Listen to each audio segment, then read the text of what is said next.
रवि प्रदोष में, रविवार का यदि प्रदोष का व्रत पड़ा है, रविवार के दिन यदि प्रदोष पड़ी है और उस दिन लगाया गया बेलपत्री का वृक्ष जीवन में 7 जन्म तक भी संपदा को कम नहीं होने देता।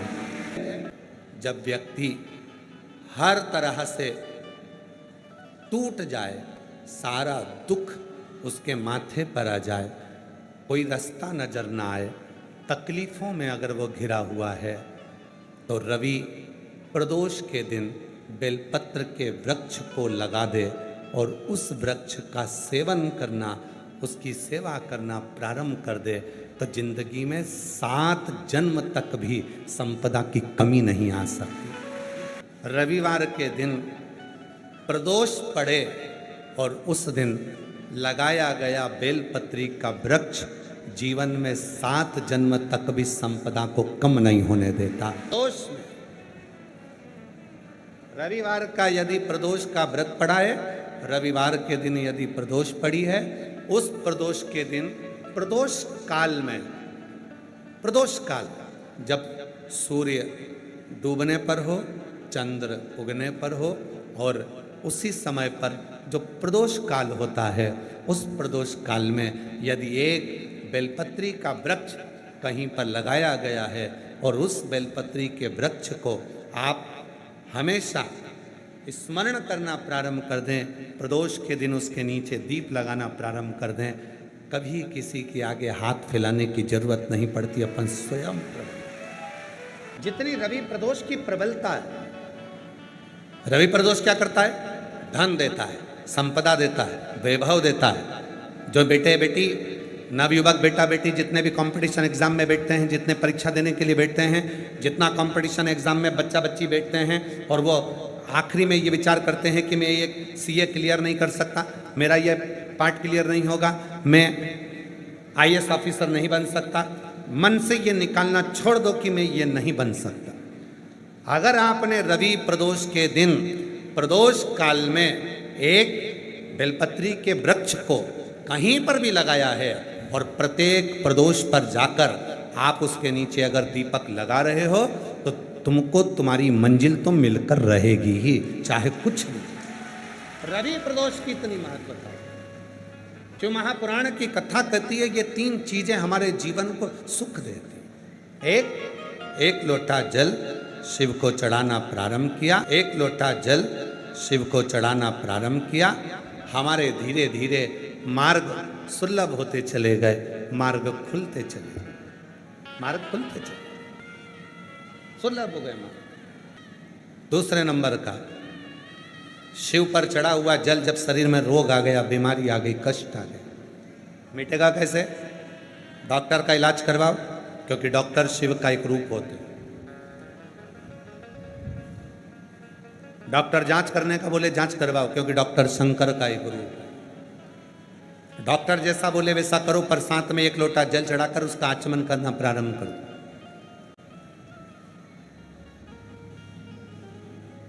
मिल जाए कुबेरेश्वर धाम का यदि रुद्राक्ष, उसको तांबे के लोटे में गलाओ, सुबेरे शिव जी को जल चढ़ाओ, उस जल को लेकर आ जाओ, वो जल आचमन करना प्रारंभ करो, थोड़ा थोड़ा 3 बार उसका आचमन करो। धीरे धीरे धीरे धीरे मेरा कुबेर भंडारी ऐसी कृपा करेगा कि एक ना एक दिन कुबेरेश्वर धाम पर तुम्हें बुला ही लेगा। और तीसरे नंबर पर है, जब व्यक्ति हर तरह से टूट जाए, सारा दुख उसके माथे पर आ जाए, कोई रास्ता नजर ना आए, तकलीफों में अगर वो घिरा हुआ है, तो रवि प्रदोष के दिन बेलपत्र के वृक्ष को लगा दे और उस वृक्ष का सेवन करना, उसकी सेवा करना प्रारंभ कर दे, तो जिंदगी में 7 जन्म तक भी संपदा की कमी नहीं आ सकती। रविवार की अगर प्रदोष पड़ जाए, कौन से दिन? रविवार की प्रदोष के दिन ये प्रयोग अवश्य कर कर देखिएगा। ज़्यादा बार नहीं करना है, केवल एक ही बार करना, बाबा स्वयं कृपा करेगा। अपने मंदिर में, अर्थात अपने घर के पास कोई मंदिर हो, शिवालय हो, देवालय हो, जहाँ शंकर भगवान विराजमान हो, शिवलिंग हो, ऐसी जगह पर अवश्य करें। हमें कहीं दूर जाकर ये प्रयोग नहीं करना है, अपने अपने शिवालय, अपने जो घर के आसपास में शिवालय हो वो। एक बेलपत्र अशोक सुंदरी वाली जगह, अब उसको अशोक सुंदरी की जगह पर भी चढ़ाने का तरीका क्या है? ये शिवलिंग है, ये जलाधारी है, ये जल बहता है, बीच में जो मोटी सी लाइन है वो अशोक सुंदरी का स्थान, ये जो भाग है षडानंद कार्तिकेय गणेश जी और कार्तिकेय जी का। जलाधारी मतलब माता पार्वती जी का हस्त कमल, शिवलिंग मतलब भगवान शंकर का स्वरूप। ऊपर से जो बूंद बूंद पानी इस पर गिरता है वो शंकर भगवान की 5 लड़कियां, जया, विषहरा, शामली बारी, दौतली और देव। शिव जी की 5 लड़कियां ऊपर, एक लड़की शंकर भगवान की 6 नंबर की अशोक सुंदरी उनके चरणारविंद के पास, उनके गणेश षडानंद कार्तिकेय के मध्य में। जब हम बेलपत्र चढ़ाएंगे तो उस बेलपत्र को चढ़ाते समय आपकी जो बेलपत्र की डंडी है वो बेलपत्र, रविवार प्रदोष के दिन का ये उपाय है महाराज, ये बेलपत्र की जो डंडी है इस डंडी का भाग शिवलिंग की ओर होना चाहिए। ये जो डंडी है इसका भाग अशोक सुंदरी पर जब चढ़ाएंगे तो शिवलिंग की ओर इसका भाग होगा महाराज। दूसरी, बेलपत्र को जब हम समर्पित करेंगे तो जलाधारी का जया, विषहरा, शामरीबारी, दौतली, देव, मान लो जलाधारी ऊपर नहीं है शंकर जी के तो उसका स्मरण कर कर 5 कन्याओं का नाम लेकर जया, विषहरा, शामलीबारी, दौतली, देव, इनका स्मरण कर कर शंकर भगवान के शिवलिंग पर बेलपत्र रखेंगे। बेलपत्र कहाँ रखना है? आप अगर यहाँ बैठे हो तो आपके विपरीत में डंडी का मुख होना चाहिए। ये बेलपत्र की जो डंडी है इसका मुख आपके विपरीत में हो। आप यहाँ बैठे हो तो डंडी उधर होगी, आप इधर बैठे हो तो डंडी का मुख इधर होगा, आप उधर बैठे हो तो डंडी का मुख इधर होगा, आपके ठीक विपरीत की ओर डंडी का मुख हो।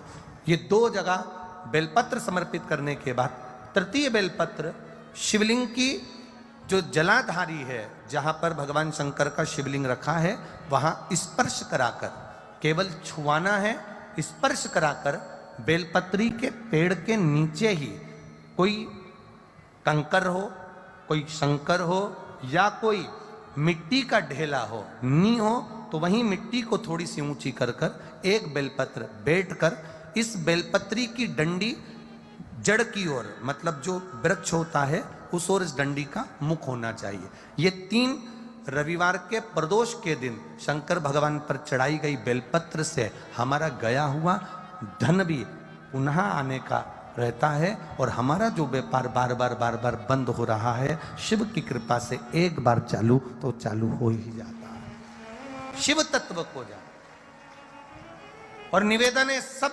भाव से करना है, हृदय चित्त आनंद जो विषय। रवि प्रदोष है, कहते हैं रविवार का यदि प्रदोष पर्व पड़े ना, और शिव जी को 3 चीजें रवि प्रदोष के दिन दी जाती हैं।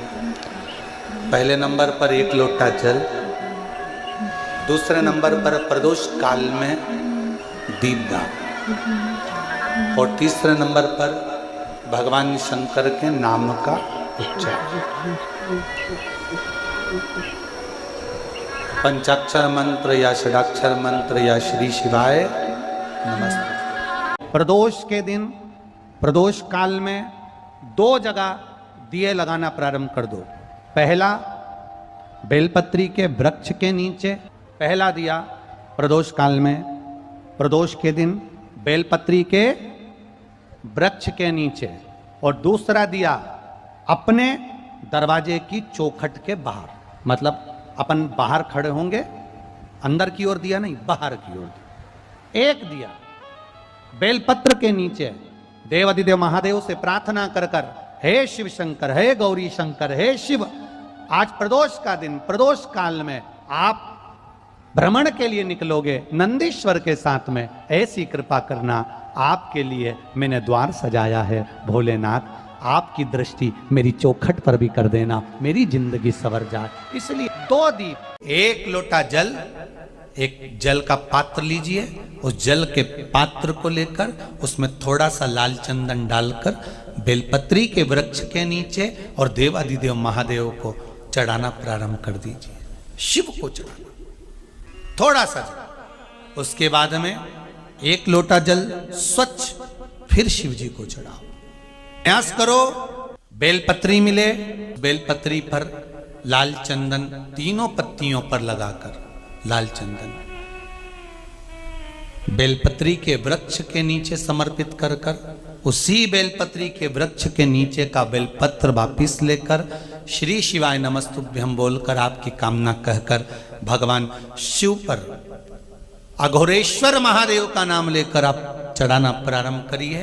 बाबा आपका कार्य 3 महीने के अंदर पूर्ण कर देगा, सफलता देगा। शिव जी का एक नाम है अघोर। दोष के समय पर अगर मान लो कोई भिखारी से भिखारी व्यक्ति भी है जो ठेला चला रहा है, उसके पास में खाने के लिए कुछ नहीं है, फटे कपड़े पहन रहा है, उसकी जिंदगी में कुछ भी नहीं बचा और कर्जे में लदालूम हो गया, एक चावल का दाना अगर वो प्रदोष के दिन प्रदोष काल में शाम के समय पर शंकर के शिवलिंग पर चढ़ा देता है तो 3 या 4 प्रदोष में उसका कर्जा चूकना प्रारंभ हो जाता है। प्रदोष का विधान। निवेदन करूंगा, अगर जिंदगी में थोड़ी सी तकलीफ है, दुख है, कष्ट है, परेशानी है, 5 कमलगट्टे, 5 बेलपत्र तांबे के लोटे में जल भरकर रख लीजिए। सीधे हाथ पर उस कलश को रखो जिसमें 5 कमलगट्टे और 5 बेलपत्र रखिए। श्री शिवाय नमस्तुभ्यम इस मंत्र का 5 बार स्मरण कर कर आपको जो तकलीफ है उसको हृदय चित्त से धरकर मस्तक से कलश को लगाकर किसी एकांतेश्वर महादेव पर किसी वृक्ष के नीचे विराजमान हो, ऐसे एकांतेश्वर महादेव पर अपनी कामना कर कर वो जल समर्पित कर दो। 1 बेलपत्र 1 कमलगट्टा उठाकर अपने घर पर लेकर आ जाओ। जो तकलीफ बहुत ज्यादा हो रही है 5 दिन में आपको मालूम पड़ जाएगा, 5 दिन में अंतर आ जाएगा। नौका है, नाव है, कई लोग कहें किसी का काम नहीं होता होगा तो उसके मन में भी आता होगा सबके काम हुए मेरा नहीं हुआ। हो सकता है कर्म का खेल थोड़ा भारी हो, बाबा को काटने में फाइल में से नाम इतनी जल्दी कटता नहीं है, बहुत दम लगाना पड़ती है। शंकर भगवान को भी कहना पड़ता है ब्रह्मा जी को कि कर रहा हूं। ब्रह्मा जी बोले इसका भाग्य मत पलट देना, बहुत बेकार कर्म कर कर आया। शंकर जी बोले पानी चढ़ाता रहेगा तो मेरा शिवलिंग भी गलता रहता है तो फिर सिग्नेचर भी तो गलेंगे। रुक तो सरिए तू जरा, इसने जो कर्म करा है इतनी जल्दी फाइल को छुपाना दम चाहिए, केस भारी है और चारों तरफ हाहाकार मच रहा है।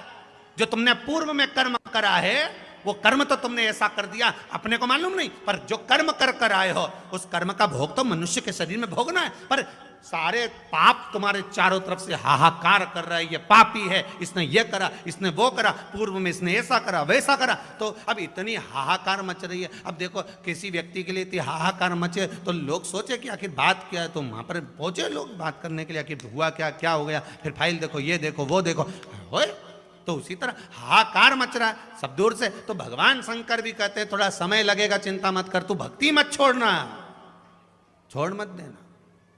1 लोटा पानी बिल्कुल मत छोड़, जपे जा, लगे जा, करे जा। अगर तेरे घर में लक्ष्मी नहीं आ रही हो तो कमल गट्टे को पानी में डाल, शिव जी को चढ़ा करा। कमल का फूल बाजार में मिल रहा हो, जब तक कमल का पुष्प बाजार में मिले तब तक 1 कमल का पुष्प सोमवार की सोमवार शंकर को चढ़ाना चालू कर दे।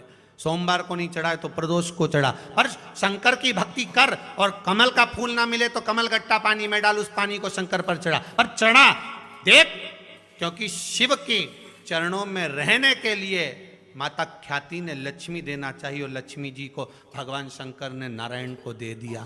अगर वही कमल के पुष्प पर लक्ष्मी का निवास होता है, इसलिए दीपावली पर कमल का फूल शिव जी को, भगवान माता लक्ष्मी को समर्पित होता है। कमल का पुष्प मेरे भगवान विष्णु ने शंकर भगवान को सावन के महीने में 108 दिए थे। वो पुष्प का फल इतना मिला कि भगवान विष्णु को सुदर्शन चक्र मिल गया था। सुदर्शन चक्र किसका था? भगवान शंकर का। वो चक्र भगवान विष्णु को दिया। ले लो, तुमने कमल के फूल चढ़ाए 108, ये कमल का पुष्प चढ़ाने का फल ये कि अपना सुदर्शन चक्र तुमको देता हूं, दुष्टों का संहार करना ये आपको देता हूं। भगवान विष्णु सुदर्शन चक्रधारी हो गए। केवल कमल का पुष्प चढ़ने से भगवान नारायण को लक्ष्मी प्राप्त हो जाती है, इसलिए लक्ष्मी जी की प्रियता कमल का पुष्प है। वो कमल के पुष्प का जल, कमल का जल या कमल गट्टे का जल शंकर पर आप प्रदोष की प्रदोष, सोमवार की सोमवार नहीं आ रही ना लक्ष्मी, पैसा नहीं आ रहा, अब आपने सब दूर माथा टेक लिया, चढ़ाना चालू करो। एक कमल गट्टा पानी में डालो, उस पानी को शिव जी को चढ़ाओ, चढ़ाइए। मिल जाए कमल का फूल, जब तक मिल रहा है, अभी ठंडक में तो मिल ही जाता है, कमल का पुष्प मिले, मंगवा लिया, चढ़ा दिया। सोमवार की सोमवार, नहीं तो प्रदोष की प्रदोष चढ़ाओ, 5-6 प्रदोष करके देखो, कहीं सीवर वाला महाराज झूठ तो नहीं बोल रहा, देखने में क्या जाए। ना सीवर वाला महाराज कहीं जा रही है, ना तुम कहीं जा रहे हो, आ जाना वापिस सही कुबेरेश्वर धाम। तो चढ़ाओ, शिव की आराधना करो, शंकर की भक्ति करो और एक दृढ़ता से करो।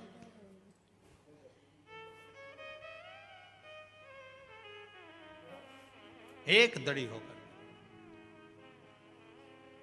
मेरी प्रीत ना टूटेगी भोले भोले बाबा से, शंभू बाबा से मेरी प्रीत ना टूटेगी भोले। कोई रोक के बताए, कोई टोक के बताए, अभी पालानी पड़ा है भोले बाबा से।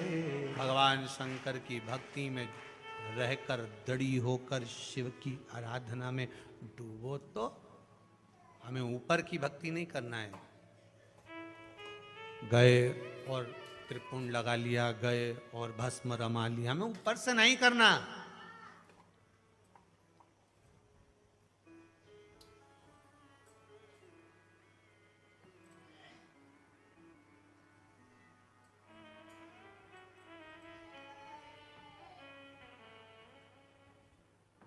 हमें भीतर की भक्ति चाहिए। नहीं जानते हम पूजन, नहीं जानते हम मंत्र, नहीं जानते हम पाठ। मेरी जीजियों, प्रदोष का इंतजार भी मत करा करो कि प्रदोष का दिन आएगा या प्रदोष का दिन आएगा तो हम, प्रदोष का दिन आएगा तो हम भगवान शंकर को प्रदोष के समय में, शाम के समय पर हम बेलपत्र, शमी पत्र, चावल समर्पित करेंगे। आप तो प्रयास करा करो, कभी अगर मौका मिल जाए तो प्रदोष काल में, प्रदोष के समय पर एकांतेश्वर शिवलिंग मिल जाए, कहीं एकांत में कोई शंकर भगवान का शिवलिंग मिल जाए, एक बेलपत्र लो, उसके ऊपर एक शमी पत्र रख लो, एक चावल का दाना रख लो, अपने मन की बात बाबा से कहकर श्री शिवाय नमस्तुभ्यम बोलकर शंकर भगवान की अशोक सुंदरी वाली जगह पर स्पर्श कराकर, वही शमी पत्र, वही अक्षत का दाना, वही बेलपत्र शंकर भगवान के शिवलिंग पर उसको समर्पित कर दो। समर्पित करते समय ये जो डंडी का मुख है, ये जहाँ जलाधारी होती है, पानी बहता है, उस ओर डंडी का मुख होना चाहिए। जिधर पानी बह रहा है उधर से करो।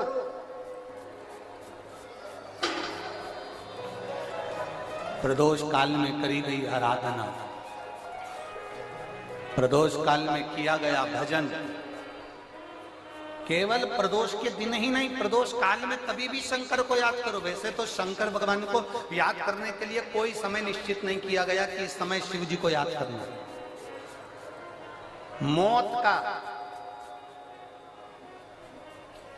का और महाकाल का आने का समय कभी निश्चित नहीं होता।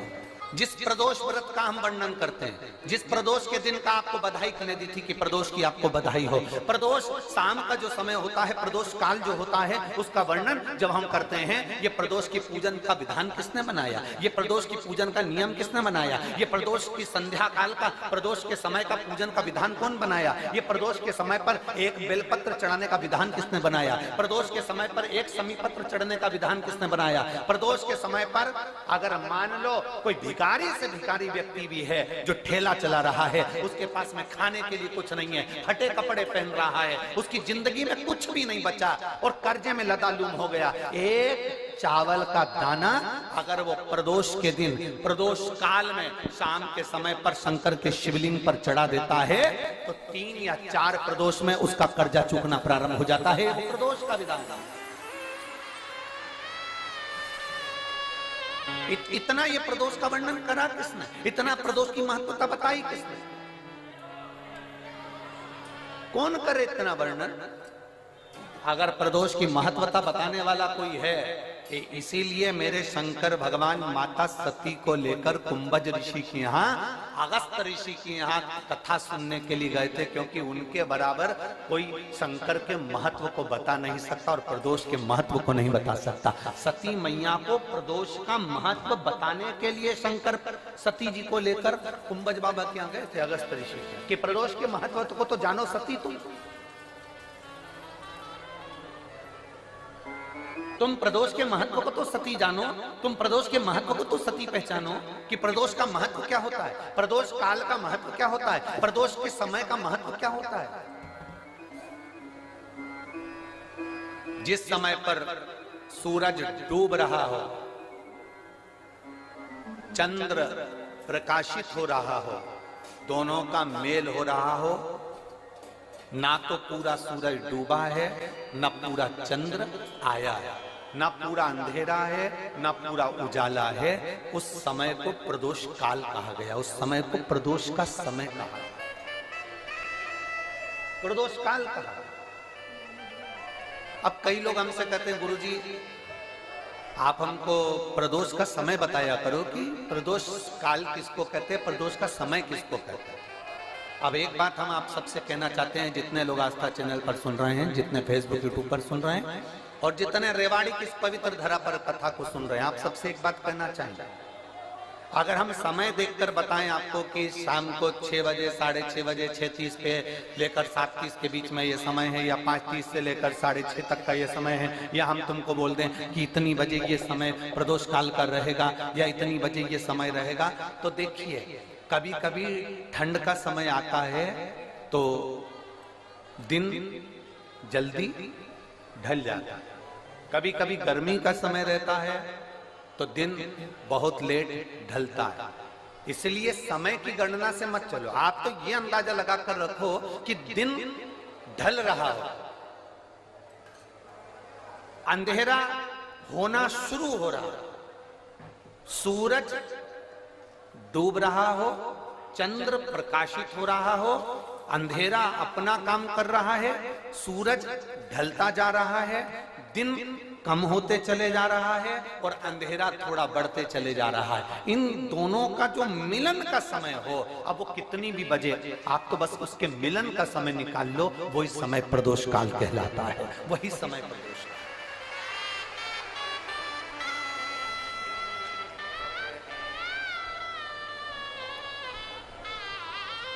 अब प्रदोष काल की पूजन का विधान किसने बनाया? कोई आपसे पूछे तो क्या बताओगे? जम के बोलो जल्दी से, कौन ने बताया था? अगस्त ऋषि। सबसे पहले प्रदोष की पूजन कौन ने करी थी? अब कोई आपसे पूछे तो आपको उत्तर देना है। 12 ज्योतिर्लिंग में से एक ज्योतिर्लिंग है ओमकारेश्वर। कौन सा ज्योतिर्लिंग है? सब बोलो। ओमकारेश्वर। विंध्य नामक पर्वत पर वो ज्योतिर्लिंग विराजमान। एक बार देवऋषि नारद, एक निवेदन हम जरूर करेंगे, कभी मौका लगे, कभी मौका लगे इस पंडाल में बोलकर जाना बाबा से कि बाबा मुझे ऐसा धन देना कि एक बार मैं भी कुबेरेश्वर धाम सीहोर आ सकूं और तेरे धाम में आकर कथा सुन सकूं, कंकर शंकर की पूजन कर सकूं, वहां का रुद्राक्ष ले सकूं। कभी कभी और जरूरी नहीं है कि वहां का रुद्राक्ष केवल बीमारी के लिए काम आता है ना, कभी जिंदगी में कुबेरेश्वर धाम जाना और रुद्राक्ष मांग कर लेकर आना। और हम तो कहेंगे जितने कथा सुनने वाले हैं सारे श्रोताओं से निवेदन करेंगे, लाल धागे में उस रुद्राक्ष को अपने गले में धारण कर कर रखो, जिंदगी में कभी हार नहीं होगी, आगे बढ़ते ही जाओ। चाहे महिला हो चाहे पुरुष हो, चाहे महिला हो चाहे पुरुष हो, गले में रुद्राक्ष होना जरूरी है, पहनो। कई लोग कहते हैं हम तुलसी की माला पहनते हैं, रुद्राक्ष पहन सकते, क्यों नहीं? किसने मना करा? कौन से शास्त्र में लिखा है, कौन सी वेद में लिखा है, कौन से पुराण में लिखा है कि तुलसी को पहनने वाले रुद्राक्ष नहीं पहन सकते, या रुद्राक्ष को पहनने वाले तुलसी नहीं पहन सकते?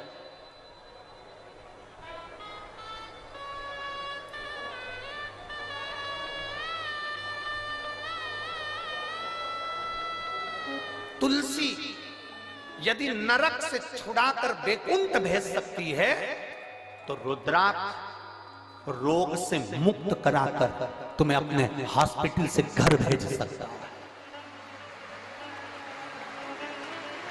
एक रुद्राक्ष, और वो रुद्राक्ष नहीं है, वो मेरा शंभु है, वो मेरा शंकर, मेरा ओघड़ी, मेरा त्रिकालदर्शी, मेरा कैलाशी, मेरा विनाशी।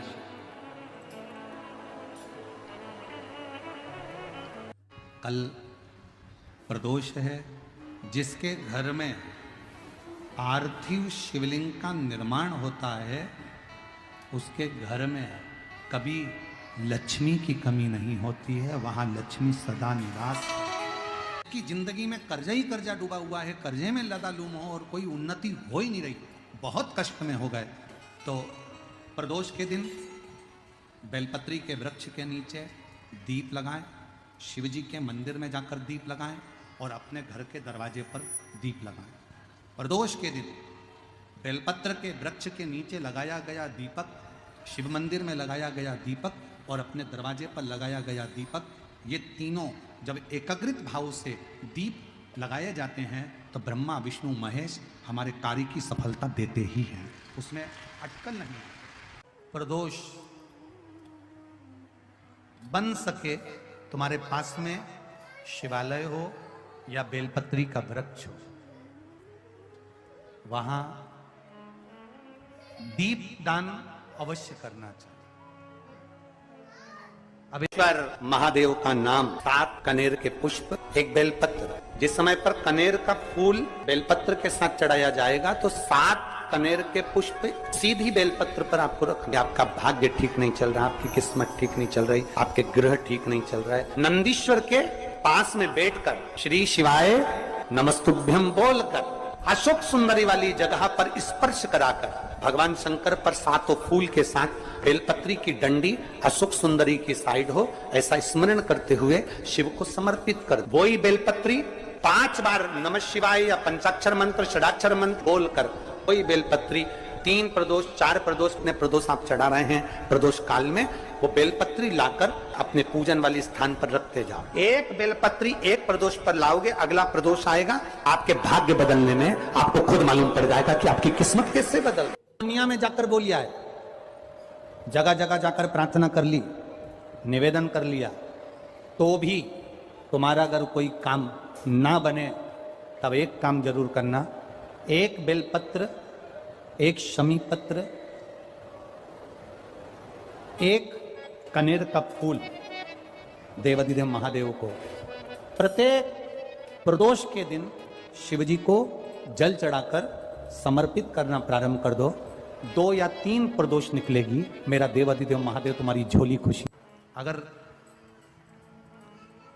किसी कामना के वश अगर हम दीप लगा रहे हैं या हमारे मन में कोई भाव उत्पन्न है और हम बाबा से कहना चाहते हैं कि बाबा मेरा ये कार्य है आप पूर्ण करिएगा, तो फिर शिव मंदिर में भी लंबी बाती का दीप आप प्रदोष या सोमवार की अष्टमी या सोमवार या आप शिवरात्रि को बाबा से निवेदन कर कर लगा सकते हैं। हाँ, विशेष जब कोई एक बहुत बड़ी बात हो और आपके कार्य में कहीं अटकल हो रही हो, तो एक ही दीप में 2 बाती, शिव और शक्ति, लंबी बाती बनाई शिव और शक्ति के नाम से, 2 बाती एक साथ एक दीप में भी लगा सकते। भगवान के शिवलिंग में 3 जगह ऐसी है जहां पर पुष्प या इत्र, बेलपत्र, सुगंधित पदार्थ शंकर को समर्पित करा जाता है तो रोग से निवारण होता जाता है। 3 स्थान, सिर्फ 3 स्थान बताएगा। पहला स्थान अशोक सुंदरी और भगवान शंकर का जो शिवलिंग रखा है उसके बीच में जो अशोक सुंदरी और शंकर भगवान के शिवलिंग के बीच में एक जगह खाली पड़ी रहती है। अशोक सुंदरी का स्थान पूर्ण होगा, शिवलिंग होगा, उसके बीच में एक स्थान खाली होता है। उस स्थान पर अगर जिस समय पर भगवान शंकर के जिस अशोक सुंदरी और शिवलिंग के बीच में जो स्थान है वहां पर अगर इत्र लगाया जाए, दूसरे नंबर पर शिवलिंग के ऊपर से लेकर नीचे के मध्य भाग में, जहां मध्य भाग है ये शिवलिंग, ये नीचे का भाग और मध्य भाग में अगर इत्र लगाया जाए, और तीसरा भगवान शंकर का जो जल नीचे की ओर गिरता है, जहां जो पट्टी रहती है पानी नीचे आने की, उस पट्टी पर अगर इत्र लगाया जाए, ये 3 स्थान इत्र लगाने के होते हैं। अगर वहां लगाया जाए तो कैसा भी रोग हो आपकी जांच अच्छी ही आएगी, बेकार नहीं आ सकती। दुख की जिंदगी चल रही है, बेलपत्र लीजिए और 7 चावल के दाने इस बेलपत्र के मध्य वाली पत्ती पर रख लीजिए। पत्र 7 चावल के दाने मध्य पत्ती पर 7 चावल के दाने, पीला चंदन को घिस कर उसकी एक गोली बनाए।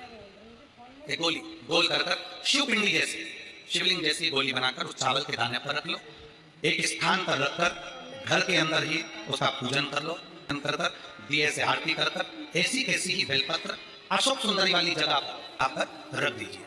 ये किसी भी प्रदोष के दिन या किसी भी सोमवार की अष्टमी के दिन या किसी भी विशेष शिवरात्रि के दिन आप ये एक बार केवल करना है और अपने मन की कामना कर उसको रखकर बाबा को घी का 2 दिया लगाकर आ जाना है। मेरा भोलेनाथ आपका हाथ पकड़कर आपको कंपटीशन एग्जाम में विजय दिलाएगा। शिवलिंग में 5 जगह ऐसी होती है जहां पर अगर चंदन का लेपन कर दिया जाता है तो विपदा, बांधा, तकलीफें, कष्ट दूर होता चलेगा। 5 स्थान बताए, उसको समझिए। शिवलिंग को अपन मान लो, इसको जलाधारी मानो जहां से जल बहता, ठीक है। ये गोल भाग जलाधारी जिस पर शिवपिंडी रखिए, यहीं पर अपन गणेश जी, कार्तिकेय का स्थान, बीच में अशोक सुंदरी का स्थान मानो। अब इसको समझिएगा। 5 स्थान बताए। पहला स्थान भगवान शंकर के पूरे शिवलिंग का मध्य भाग, ये पूरा जो शिवलिंग है शिव जी का, उस शिवलिंग का मध्य भाग प्रथम। द्वितीय है जहां पर गंगा का अविरल धारा निरंतर बह रही है, द्वितीय स्थान गंगा की धारा का मूल बिंदु शिखा, पहला। दूसरा, तृतीय स्थान उसी के सामने जो जलाधारी का पटका दिख रहा हो, दिखता है जलाधारी का सामने का हिस्सा, भीतर का हिस्सा नहीं जिस पे रखा है वो हिस्सा नहीं, सामने जो दिख रहा है। 1, 2 और तृतीय स्थान मां अंबा जगदम्बा के कंठ भाग पर चंदन का लेप। महाराज 3 स्थान ये बताए। चौथा स्थान जहां से जल नीचे गिर रहा है, जल गिरने का जो स्थान छोटा सा एक भाग रहता है, जितनी जगह रहती है उसके मध्य भाग, चतुर्थ स्थान। और 5वें नंबर का जो भाग बताया गया वो अशोक सुंदरी का स्थान। ये 5 स्थान ऐसे हैं जहां चंदन का थोड़ी सी बिंदी भी अगर हम लगा देते हैं तो कैसी भी विषम परिस्थिति हो वो टल जाती है और बाबा की कृपा होना प्रारंभ।